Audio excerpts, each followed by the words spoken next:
All right, I want to welcome everybody to another episode of the Melanated Convo podcast. What is the Melanated Convo podcast, you ask?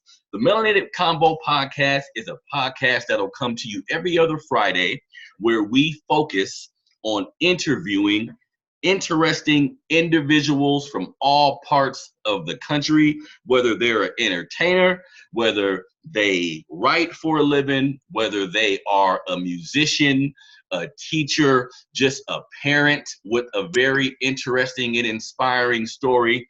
We just seek to motivate our people and remain inspirations on a day-to-day basis. So I like to interview people who embody that, just to give our community that good energy that we need. Also on the show, we discuss different news topics that are that I feel are important to our community, whether it be a new business owner or just something happening in the Black or melanated community that I think we should be interested in and pay attention to. And on this episode, I also have a really, really special guest who is an author and has a really interesting take and a really interesting writing style. So in a second, I'm going to bring him on so he can share his story and we can get an idea of why he does what he does. Now, for the first news story for the day, I'm not sure, and I talked about this on my Monday show, which is Melanated Mondays, by the way. You can find that show at melanatedfathers.com or Melanated Fathers TV on YouTube, just so you know. So on that show, I discussed hidden colors and the importance of that history documentary to our community. And like I said on the show, I'm not sure who hasn't seen Hidden Colors, but if you haven't seen it, man, I tell you, you're missing out. Hidden Colors is a documentary series by filmmaker and historian Tariq Nasheed that covers Black history, our history in this country, talks a lot about white supremacy and how we've been treated in this country. So recently, because by the time you guys hear this, the latest version of Hidden Colors, which is Hidden Color 5, will be out. You can go to the website to purchase all 5 of the documentary or all of the films if you want. That's at hiddencolorfilms.com. So far, he has created 4 films, which is the untold history of people of Aboriginal, Moor, and African descent, the triumph of melanin, the rules of racism, the religion of white supremacy, and the final installment, the 5th and final installment, which is the art of Black warfare. He also has another film called 1804, The Hidden History of Haiti, which goes into the Haitian Revolution. So I'm just a really, really big fan of these movies, you guys, because I haven't seen our history quite told this way. So if you're a Black person listening to the melanated person, listening to the sound of my voice, please do yourself a favor and go to the website, which is hiddencolorfilm.com. That's hiddencolorsfilm.com. He has like a package where you can get all 5 of the movies for like $89. It's extremely worth it, guys, as we look at the climate in this country as far as how the president is operating, all the racist fascists that's taking place with, the shootings and just the continuing of how we've been treated. That just continues to happen if you pay attention. So it's important that we equipped ourselves with the proper knowledge so we can understand when we see a lot of these things going on, we can learn how to proper contextualize these things, so we can mobilize and do what's right and try our best to help our people. But the first thing we need to do is get a clear understanding of the history and how a lot of these things came to be in the first place. If we're going to fight racism or white supremacy, it's really imperative that we just get a handle on how a lot of these things started. So do yourself a favor and go to hiddencolorsfilm.com and buy that bundle package from my boy Tariq so you can start getting your history game on. Now, the second news story that I wanted to cover today, which I find, the reason why I'm talking about it, because I just find it extremely interesting, extremely innovating. There's a sister out of San Diego named Shane Curtin. I think I'm saying her name right, Shan, Shane Curtin. She's a mother of three who has a job. Well, she works, she goes to school, and she realized because she has three children who are so far in age, she has a kid that's in kindergarten, middle school, and high school. She realized the kids were so far away in age, and she would have trouble getting transportation for them, whether it be to school, to daycare, or what have you, living in the San Diego area, not having much family, even putting herself in a situation where she had to use Lyft for her older children. She began to look for different avenues to kind of transport her kids back and forth when she couldn't, and she realized that there wasn't anything available. So what this sister did was created her own company, which is called Kitty Commute. Kitty Commute, and this company is a full service transportation company for kids. Now, currently, she's only in the San Diego area, so it hasn't went nationwide yet. She's in the San Diego area. I think she's covering maybe 37 out of the 89 zip codes in that area. So her business is constantly getting better and moving forward. But she's also asking, because at this point, she wants to expand and do this same type of program around the entire country, which I personally think it's a really interesting and intuitive idea. So if anybody out there wants to either support the sister so she can expand, create an app that's a little more user friendly and compatible with what she's trying to do, and just expand across the full country, you can help her out by going to her Kickstarter campaign and type in Kitty Commute. If there's someone out there that wants to invest, someone that thinks the idea is a good thing, and maybe you want to do a kitty commute in your city, I don't know. You feel me? That's something that you can talk to her about if you go to kittycommute.com. She's also open for investment opportunities for people that want to help out. Now, again, we're all about inspiring and being creative here on the Melanated Convo podcast. So I had to send a shout out to the sister because she found a need in the marketplace, then put 100% behind that decision and began moving forward with getting it created. She also mentioned that a really big aspect of doing this business, which I thought was imperative, was the fact that she wants to show her three children how it is to run a business. She wants to show her three children that she's putting her best foot forward to create some type of generational wealth for her family, and some of this will tie in with the interview we're doing today. It's nothing wrong with working a full-time job if you have to. That's America. That's how we live here as Americans. But I like to salute and take my hat off to anybody who finds a way to create their own niche in this society and be self-reliant and self-sufficient.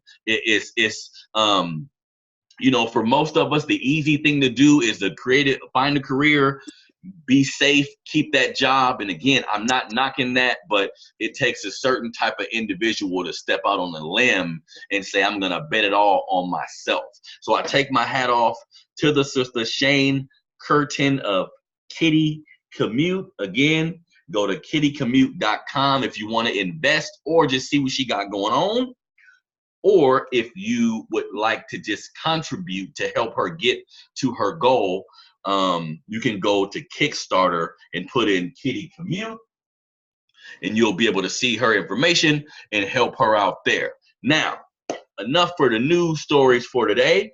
Now, like I said, I have a really special guest on the show today that I've been trying to actually get on the show for a while. The brother is the author of what I think, being a man that has had to work in corporate America for the larger part of my life, hearing someone speak about corporate America as it relates to the black man or the black woman in America was extremely interesting to me. So far, the brother has written 2 books. The first book, Behind Enemy Lines, Survival Tips for Black Men in the Workplace. The second book, Mason Dixon, A View from an Office Cube, Painful Insights on Race, Religion, and Sex. Everybody, please welcome to the show, Wallace Rushing. How you doing today, Wallace? I'm fine, brother. How you doing? I'm doing great, man. I'm doing great. It is so good to have you on the show, man. Glad to be on, brother. It's a blessing to be on. Thank you. Definitely, definitely. Now, so like I was saying, I talked a lot about your books and just what kind of inspired me to reach out to you. But I want to take it from the beginning a little bit just to give everybody kind of an idea of who you are, where you came from, and what motivated you to write such interesting topics. All right, so let's get into the questions here. The first question that I have for you, brother, because, of course, I've read your stuff, so I know, but tell everybody where you're from. Actually, I'm from a small town in North Carolina, Marshville, North Carolina. Mm-hmm. It's mostly a sharecropping town, a lot of mills, plants, and also it's the home of the color purple. Really? Okay, Color Purple was filmed there? It was filmed there my junior year in high school. Oh, wow. Okay. Interesting.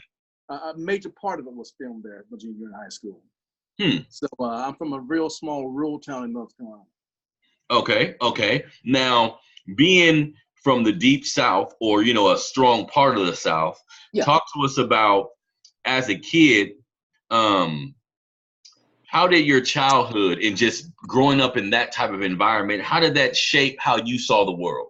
I'm glad you said that, man. Well, actually, for me, family was big and was actually very important. My father died when I was 9, but he still had an imprint on me. Hmm. I'm the youngest of 8 children, of course. My brother next to me is 10 years. So I got used to hearing a lot of stories about Jim Crow. Mm. And actually, I'm a 70s, 80s kid. And I can tell stories like it was yesterday. But family played a major part. And I didn't really realize how big a part family played until my life, until I actually left. 4 boys, 4 girls. I'm the only one, actually, I'm sorry, me and my brother are the only ones that was born in the hospital. Once again, I'm a child of the 80s. So I'm basically a byproduct of rural America, the rural South. Got it. Now, you mentioned your father died at 9. I was gonna ask a question about that. So, yeah. as a child, how did that affect you? Like you losing, because I lost my father when I was 8 years old. So I definitely relate. How did that affect you? How did things change after that? Actually, the funny thing about it is, brother, there was not a lot of so-called modern day education in my family with my parents. My father, of course, had a elementary school education. My mother got as far as the 9th grade, right? But it's just looking at their work ethic, I couldn't tell because they had the common sense to raise 8 children. So it had an impact, but I guess with them and putting jewels in me, it stuck with me. Now, I was born and raised in the Christian church, the Baptist church, right? And I didn't stay there. Of course I didn't. But what I can say about Christianity itself, it helped. It took care of me at that age. But as you get older, you tend to want to venture out more, and study more, and it put me on a journey, man, that I'm still on right now. Got it. Definitely. Okay. Now, interesting. Okay, so this is a question I didn't write down, but this is something I would be curious of knowing. So, you mentioned that in growing up where you grew up, it was rural. Everybody worked real hard. Yes. That's kind of interesting to me because, I understand now because I grew up in the late 80s and 90s. And, okay. I knew there, in my environment, there was, and I grew up in California, Sacramento, California, a lot of single parent homes. And I would notice how, all of the households that didn't have men, when I look back at it, it was obvious, like what was lacking was extremely obvious for me to see. It sounds like you're saying you were in a community that kind of took care of one another. Yeah. Even though my father left, I had uncles and I had older brothers. I played ball, and I had like cousins and coaches, whatever. So it wasn't a lack of men, but what I can say, brother, it was actually one thing that did lack really was knowledge of self. So there was an influence, but I tell you, man, there was no knowledge of self teaching going on at all during that time. I can't knock them because you only know what you know. You know what I'm saying? Yes. But there was no one to really teach me a knowledge of self. Wow. Now, do you think that's because, growing up in the South, some of our older family members, they're a little more directly connected with Jim Crow? Some of them even have a grandparent or a great grandparent that was actually a slave. Do you think, coming from that time where it was just so tough on us, it seems like either a black person was a revolutionary or they just stood away from the topic altogether? Well, I'm glad you said that. One thing about me, even though I was raised, kind of men and women, sometimes my upbringing didn't really teach you to be an alpha male. It taught you to bend a lot. Like I said, I'm not going to knock it because you only know what you know, but there was not a lot of alpha male teaching there, only to capitulate. That's interesting. And I can say that based on the religion and being taught that, when you leave this place, you either go to college or go to the military. There's no entrepreneurship teaching at all. Just follow that particular plan that was given to you by your elders. Definitely. Okay, interesting. Now, talk to me about when you started to write. Like, at what age did you realize writing was something that you wanted to get into? About 15, but once again, I held back from it. I didn't think that, based on my environment, writing was not something that God did. Interesting. Okay, that was more of a female thing. Okay. Yeah, I would actually hide it, man. I had a teacher who would actually tell me to stick with it. About sort of rebellious. At that time, I wouldn't stick with it as far as with her looking at my journals with her. I kept journals from 15 through college. I kept journals, and I wouldn't let anyone read them. To this day, I still have them. But I hid them. I just hid them from everybody. But it was such a release for me, man, to put your thoughts on paper. That's what led me to writing. I just had to get it out. Definitely. Being a beginning writer myself, I completely understand what you're saying. And other people who write are always trying to get an idea of, what motivates you to do so. Because just like you're saying, when you were growing up, writing wasn't even seen as a masculine thing to do. Not even, and definitely not a career option. It's kind of been the same for me a little bit. I can definitely relate from that. Just writing, like I would, my last job before they shut down and closed down and everything, I would do a lot of writing, and people would see me writing like on my break or lunch or something, and they'd look at me and they'd be like, "Hey, what you writing, raps?" You know what I'm saying? So they're gonna put that with whenever they see somebody black. Unfortunately, you writing a pen or using a pen this day and age, they're only gonna associate that with some form of entertainment. So I definitely had to deal with that small taboo in our community as well. Now, so you said you've been writing since you were 15. Was the first book, Beyond Enemy Lines, Survival Tips for Black Men in the Workplace, was the first book you wrote? Actually, my first book was actually Mason Dixon. Behind Enemy Lines was my last book. Mason Dixon was my first book that I actually wrote. And I wrote that book actually when I got turned down for one of the many promotions. So, I spent time like in the cube, just writing. That one thing about them, I was actually a number. I was a black face, so I wasn't bothered that much as long as I was there to be seen. Mm-hmm. So I picked it back up and just started writing. Interesting. And of course, they would come by. I would have some of my lectures by the minister on, and wanted to write something like that, and they just thought I was either trying to listen to gospel preaching, or I was trying to, like you said, write some rap rhymes to pass time away.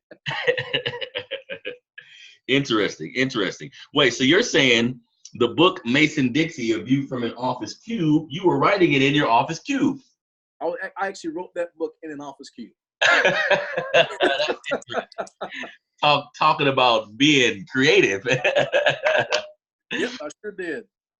Okay. Now, so talk to me a little bit about, what prompted you to write that book? Actually, just looking back over when I left North Carolina, I left my mother and a sister there, and I came here to Atlanta, just trying to leave the rural South. So I went for the South, of course, but Atlanta's like the jewel of the South, you can say. Mm-hmm. So I came to Atlanta, and based on the stories I would tell, a lot of friends of mine that I met here, they would always tell me to put it on paper, right? So I'd left off at times, but then again, when I came into a corporate after graduating college, not getting picked up for certain promotions, I just started to go back to writing journals. So I stuck with it. Okay. And the stories that I would give them, it would put certain people in awe. And when I came to the South, actually in Atlanta, it was more of a melting pot for me, because what I would do is I would actually take the MARTA train to 5 Points to Atlanta. I'm not sure if you've been to Atlanta or not, but I would go to 5 Points, right? Mm-hmm. And I would intentionally sit and just talk to people who didn't look like me. And get insights, on different cultures or whatever. So I spent a lot of my time downtown, either with the Koreans or the Africans or whatever, just to get a sense of what I was, just to see what I was missing outside of my old environment. Interesting. Okay. And in doing that, did that give you a lot of perspective on how other cultures live, or how they what they think about us even? I look back and sometimes I laugh at where I came from, my mindset then and now. Mm-hmm. Coming from a hardcore Christian environment to where I was raised to now, I don't really deal with religion at all. I do God, I don't really do religion. But it had just meeting people of different cultures and just mindsets all over the place. It really had an impact. It had an impact on me. Interesting. And I take my hat off to you, man. That's extremely inspiring, because every day when I was in corporate America, I would meet someone who didn't want to be there, who pretty much would say, man, they treated it like it was a jail sentence.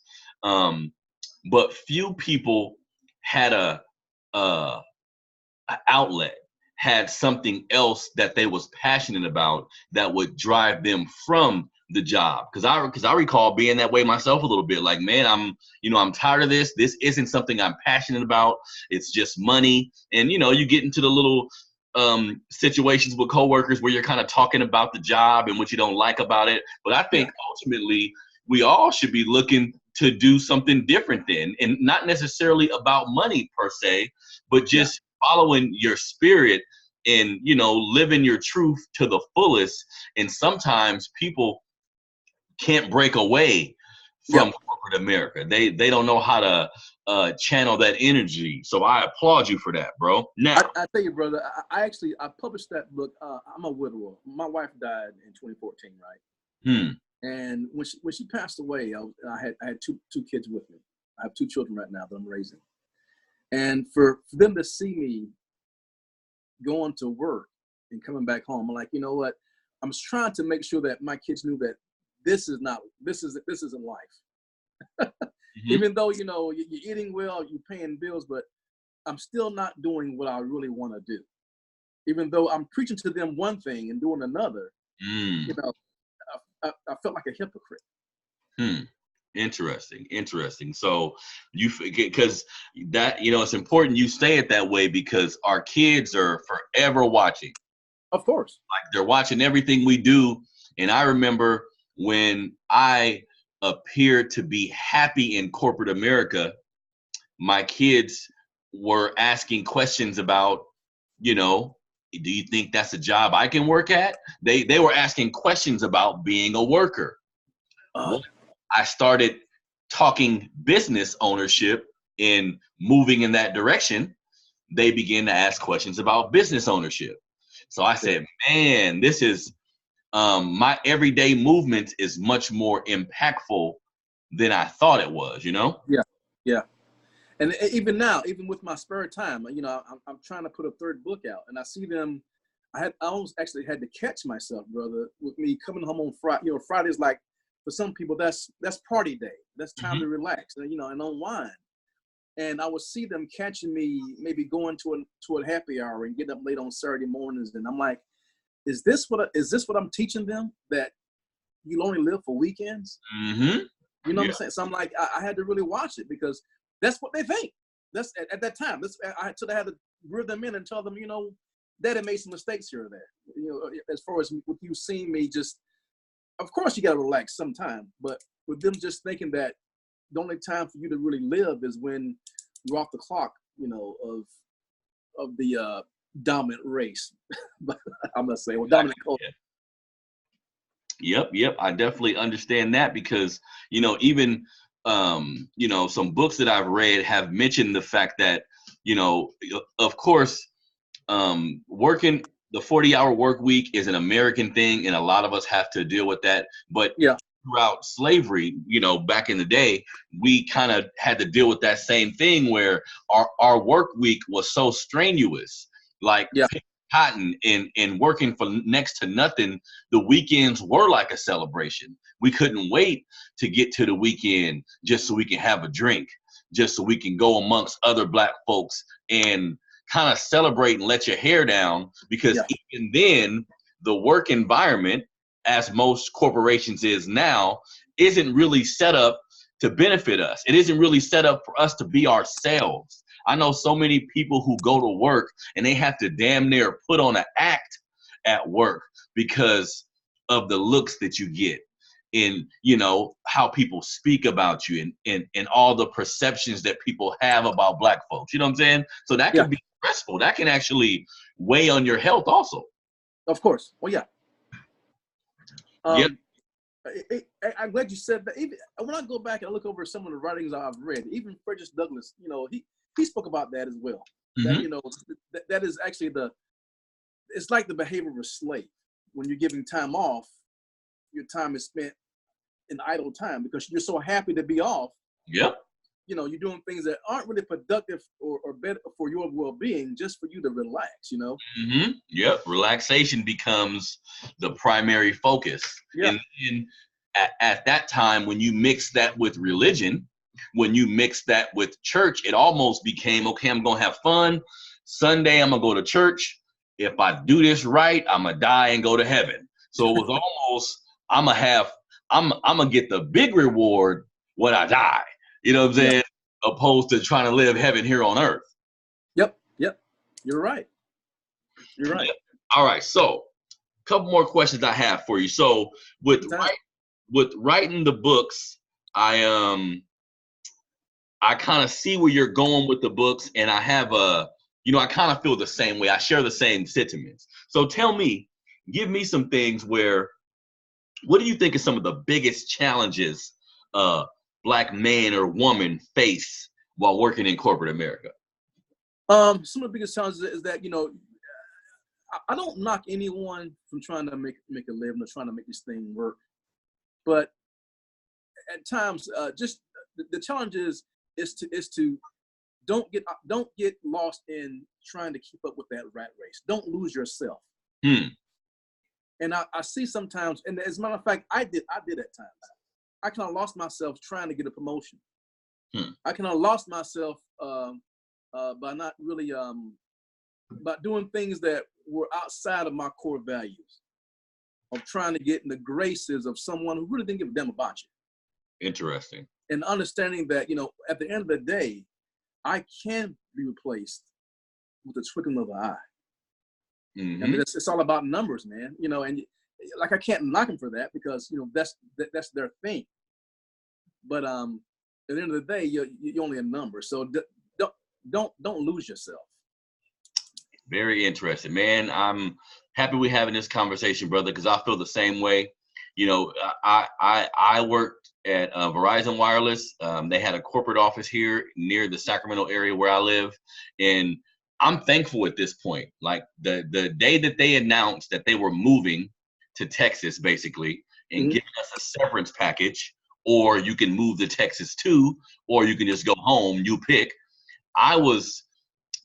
A big amount of relief came over me. Because at that point I had started to write. I had started to explore what I wanted to do on my own, like what I wanted to do outside of that. And that became the biggest relief to a degree, man, because I'm not above working in corporate America. If, you know, I've been thankful to not be in that position right now, but if I have to ever do so again to feed my family, I will. But just like you're saying, it's not about the work, it's about the mentality. You see, because I worked for Verizon, and you couldn't tell me we wasn't one. When a new phone came out, I said, we coming out with a new phone. Oh, what's the new phone we got? Ain't no we. Ain't no we. I'm a number. I'm just a sales rep on the complete bottom of the totem pole. And being fired, that woke me up, brother. I said, okay, it was never no we. Exactly. Yep. It was them and then me, and just like you said, on your paycheck or on your cubicle, there is a number. Just like when you go to jail, same thing. You're gonna be referred to by a number opposed to your actual name. And think about it. Yeah, I would see. Actually, I'm a 25-year veteran of a Fortune 500 company in the Metro Atlanta area, and you know, I look back over the doors that were shut in my face. It would actually, at that time, it would hurt. Now I look back and laugh and can't believe that I actually had that at that time make who I was. And that was really my self-worth. Brother, that is so important. And now, because I remember when I got that job, it took me a while to get it. I had to do multiple interviews. I was proud of that job. When somebody would ask me, where you work, brother? What you doing? What you doing now? I was happy to say Verizon. I wish I had my badge on too, so you can see the badge hanging. You know what I'm saying? Yeah. And now I meet people, and when you ask them about themselves, when I hear people lead with their employer, that's troublesome to me. Now, granted, if you're just so happen to be doing a job that you're passionate about, great. I think I put that into a different category to a degree. But if you're in a stressful work environment and you're allowing, just like you said, your job to almost define who you are, in my opinion, that means you got some soul searching to do. Of course. Oh yeah, I agree. Now, so talk to me a little bit more about your because I didn't have this question written down, but I kind of want to know this. Your personal experiences in corporate America. Was there anything in particular that happened? And of course, you don't have to get too many details if you want to. But was there anything in particular that happened that made you say, you know what, I got to change something? Oh man,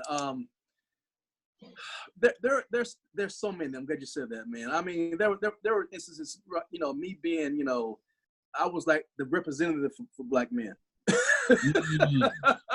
Any question they had, they asked you, huh? Man, you would have thought Bobby Brown was actually my brother. and they really believed that we all had things in common, that we all did the same. There were times, man, that, you know, they felt so comfortable with me, brother, that we went on a so-called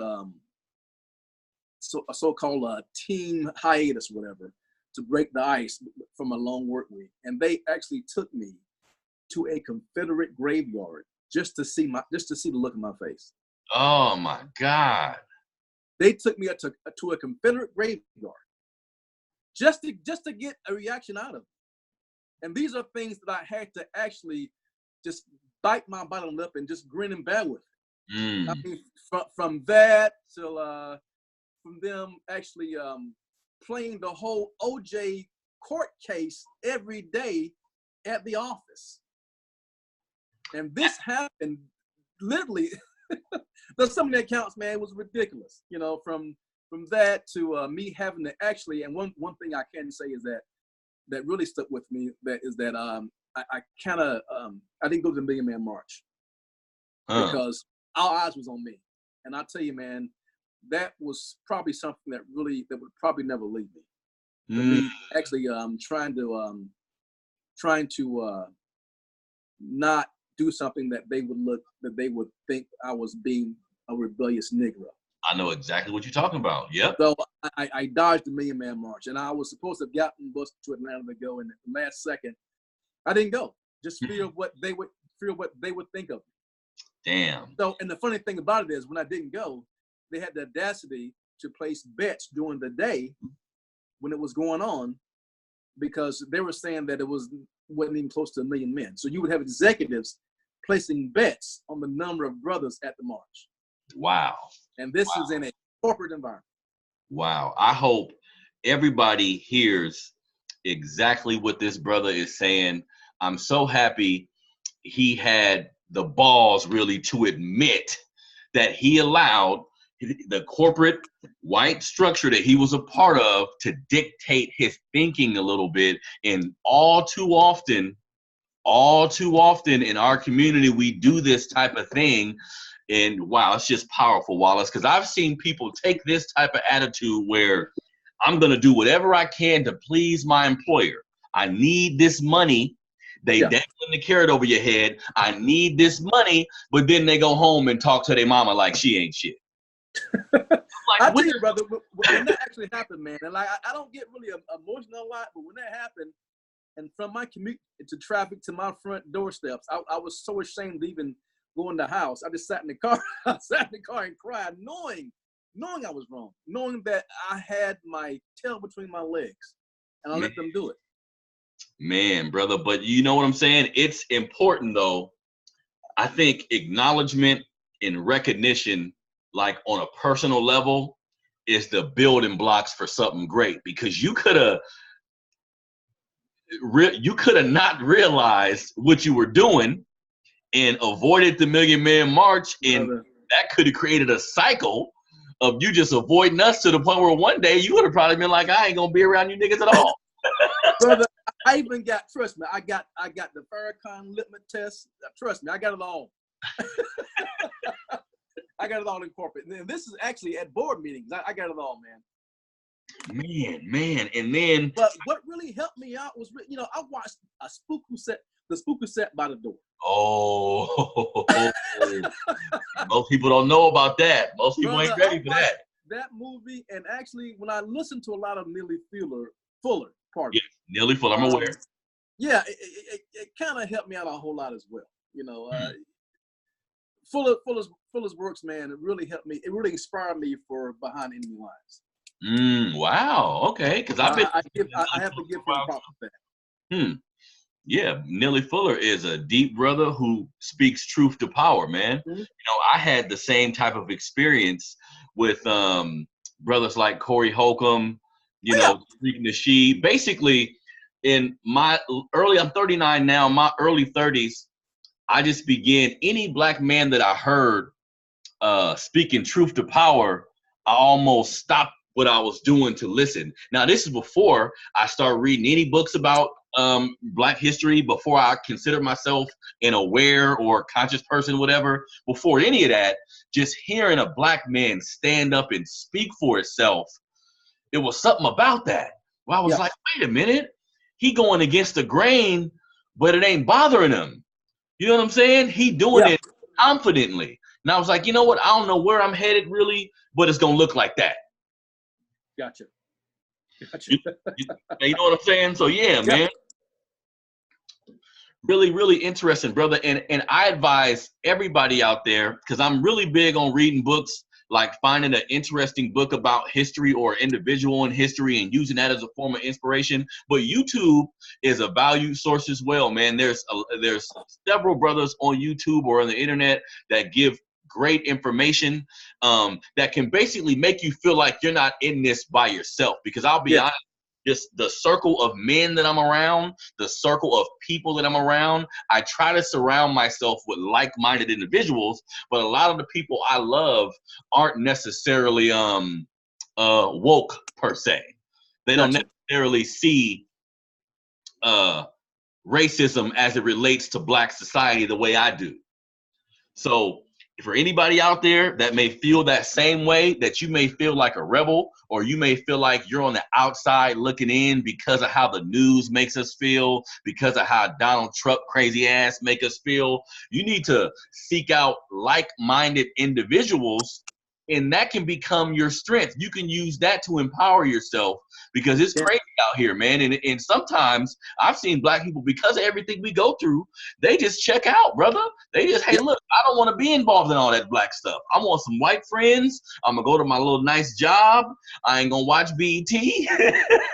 Brother, I tell you, man, I don't know if I've created a monster. I have a 16-year-old and a 14-year-old. I have a boy and a girl. And at our dinner table, we're talking. Even my daughter was like, "Daddy, am I Negro then?" And I have to really talk to her and explain it to her. Mm-hmm. And she's like, "Well, Daddy, well, you talk about the Moors, so but were the Moors all good? Were the Moors, if they were all good, then why did they sell us? Were they part of the slave trade?"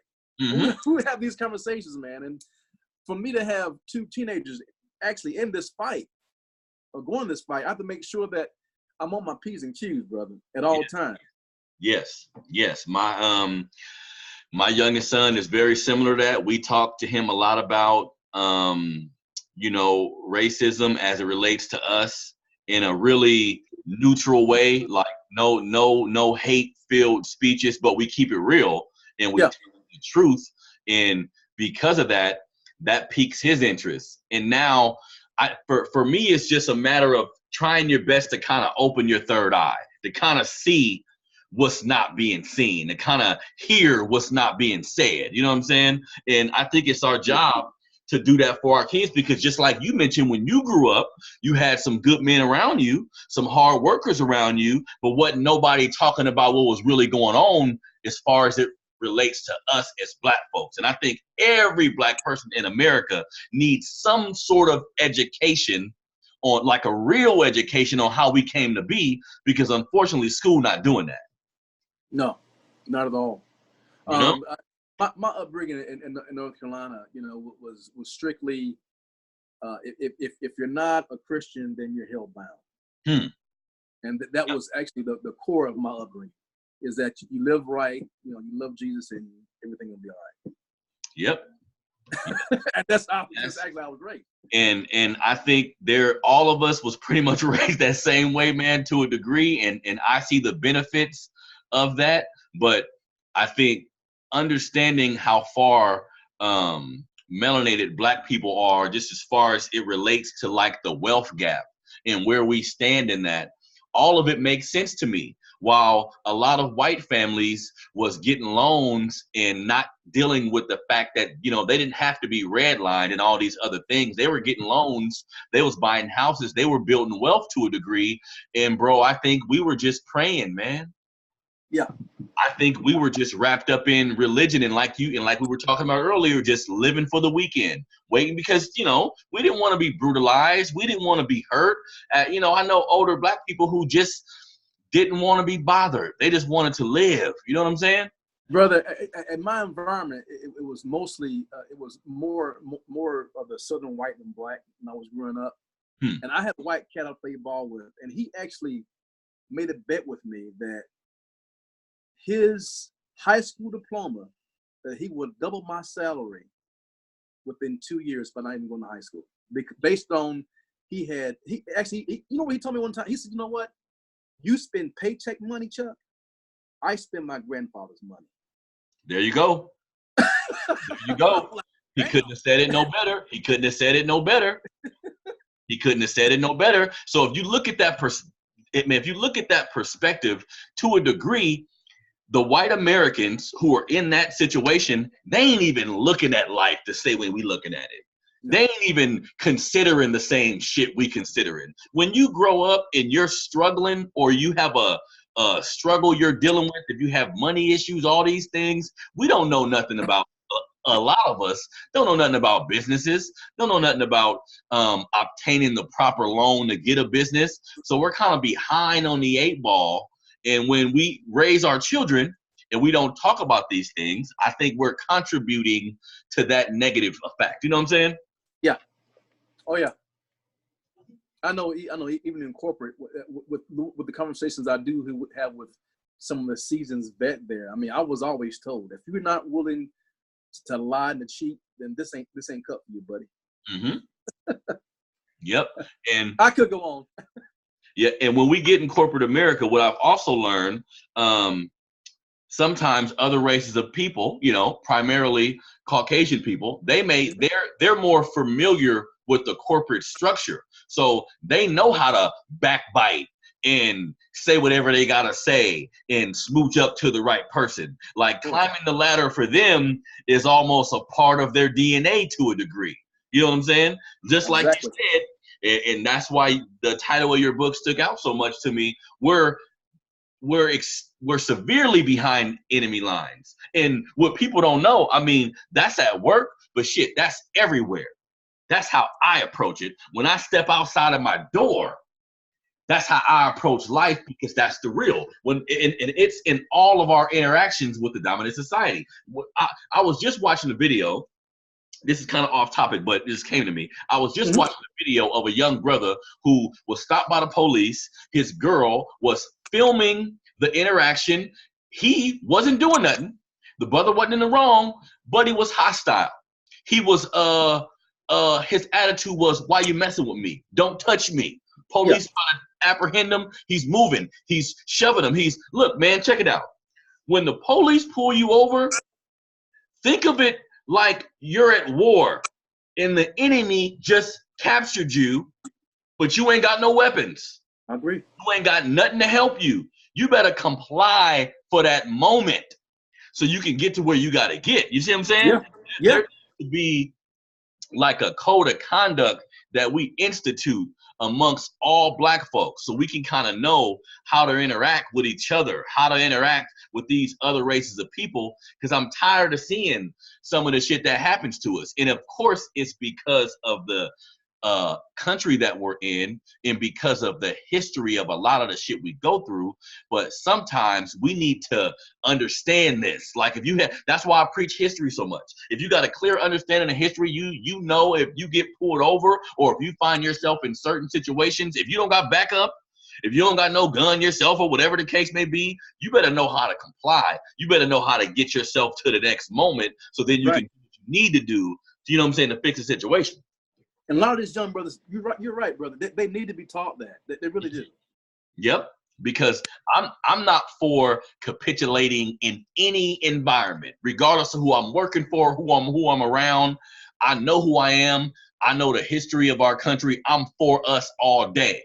But you can't be stupid. See, you still have to use tact and understanding when you're in these situations, so we can make it through. Because I don't. I'm for us creating some type of code or something, because I'm not for the marching and you took the words out of my mouth.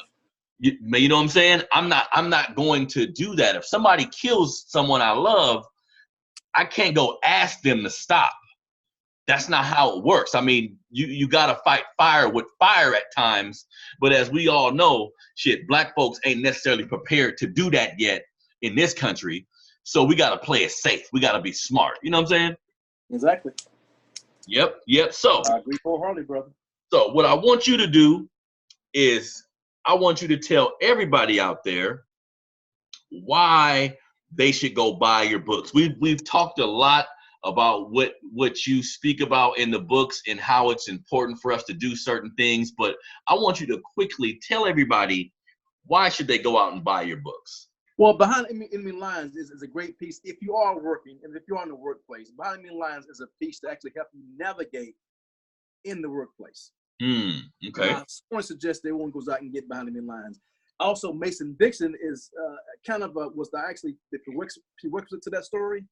It was about how someone had to come to realize through a couple of years at the workplace that sometimes if you don't have a knowledge of self, that you can get caught up in the game. And you can waste a whole lot of years trying to live the so-called American dream. And that you sometimes, if you get caught up in that, you end up losing a way to try and find yourself. And this character in this book, Mason Dixon, was a person who left the rural South, and he had to go through a lot of toils and tears and tribulations to realize that it's up to you and what you make it. There are some obstacles out there, but a lot of the times when you want something, you can't rely on anyone else. And that was the whole core to Mason Dixon. But Behind Enemy Lines is actually a good book for a lot of young brothers who are in the workplace to help them navigate in corporate America or on the blue collar sector as well. Got it. Okay, good stuff. Well, Wallace, I want to thank you for coming on the podcast, man. We had a great conversation. When I initially seen your books, my spirit just connected with it. I mean, because that was just something I had to go through leaving corporate America. So I knew you would have some good insight to provide. Well, thank you, brother, for your time. Sir, and yes, actually, sir. Both books are on Amazon. That's Wallace Rushing, Behind Enemy Lines, and also Wallace Rushing, Mason Dixon, Views from the Office Cube. They're on Amazon. Also, they're on wallacerushing.com as well. Got it. I was just going to ask you for, your information on where to get the book. So that is great. Everybody out there, most of us who are dealing with problems in corporate America, get some insight. Go to the brother's website, order his books, leave him comments. This is a business for him as well. So supporting him with these books can help him continue to make books.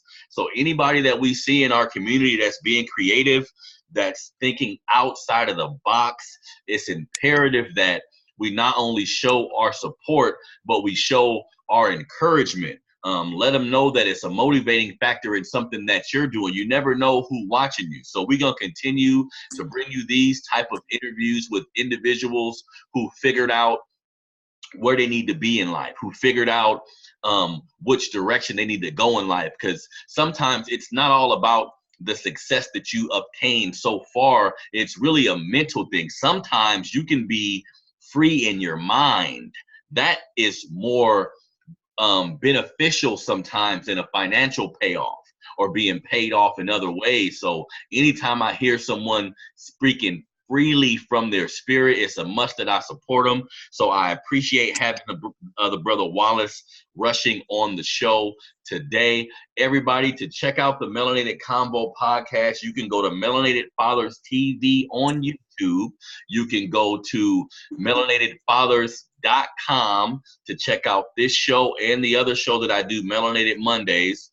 Brother Wallace, I want to thank you for coming on the episode today and sharing your story.